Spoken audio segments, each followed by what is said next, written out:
এই মুহূর্তে মিরপুরের হোম অফ ক্রিকেটে আছেন সহকর্মী মাকসুম আলম খান। ম্যাচের সবশেষ খবর জানতে সরাসরি যাচ্ছে তার কাছে। সৌম্য সরকার এবং সাইফ হাসান ওপেনিং জুটিতে বাংলাদেশ দলের যারা সাপোর্টার রয়েছেন তাদের যেভাবে আনন্দ দিয়েছেন আজ দীর্ঘদিন পর ওপেনিং জুটিতে ১৭ রানের একটা পার্টনারশিপ, ১৭ রানের স্ট্যান্ড আসলে দেখতে পারলো দর্শকরা এখানে যারাই এসেছেন, খুব বেশি দর্শক নেই, গ্যালারি শূন্য পড়ে রয়েছে অনেকটা অংশই। তারপরও যারা এসেছেন তারা উপভোগ করছিলেন সাইফ হাসান এবং সৌম্য সরকার যেভাবে মিরপুর শেরেবাংলা জাতীয় ক্রিকেট স্টেডিয়ামে এই সিরিজ নির্ধারণী, ওয়েস্ট ইন্ডিজের বিপক্ষে সিরিজ নির্ধারণী শেষ ওয়ানডেটা যেভাবে খেলছিলেন। টস জিতে ওপেনিং ব্যাটিংয়ে নেমেছিল বাংলাদেশ। একদম ২৫ ওভারেই ১৭৬ রান তুলে ফেলেছিল বাংলাদেশ দল।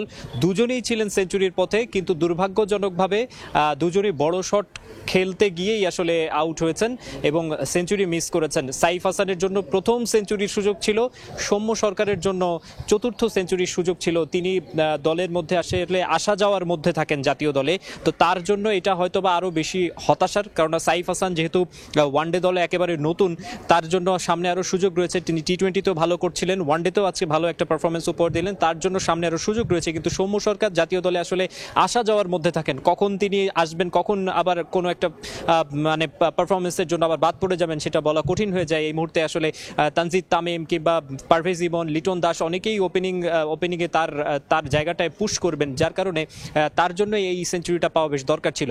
এবং এই ওপেনিং জুটিটা পড়ে যাওয়ার পরে প্রথমে সাইফ হাসান আউট হলেন, এরপরে সৌম্য সরকার যখন আউট হয়ে গেলেন, এরপরে আমরা দেখলাম কিন্তু বাংলাদেশের সেই রান তোলার গতিটা কিন্তু ধীরে ধীরে কমে এসেছে। যেখানে শুরুর দিকে বাংলাদেশ দল ওভার প্রতি 7 করে রান তুলছিল, এরপরে আমরা দেখেছি 25 ওভারে 176 থেকে এরপরে 200 রান তুলতে আরও 7 ওভার বাংলাদেশের খেলতে হয়েছে, অর্থাৎ 24-25 রান তুলতেই বাংলাদেশ আরও 7 ওভার খেলেছে। এখন মোটামুটি দেখা যাচ্ছে নাজমুল হোসেন শান্ত, নতুন ব্যাটসম্যান যেহেতু নাজমুল হোসেন শান্ত এবং তাওহিদ হৃদয়, তারা একটু দেখে শুনে খেলার চেষ্টা করছেন এবং ওয়েস্ট ইন্ডিজও চেষ্টা করছে আসলে বাংলাদেশ দলের রানের যে লাগামটা সেটা টেনে ধরার।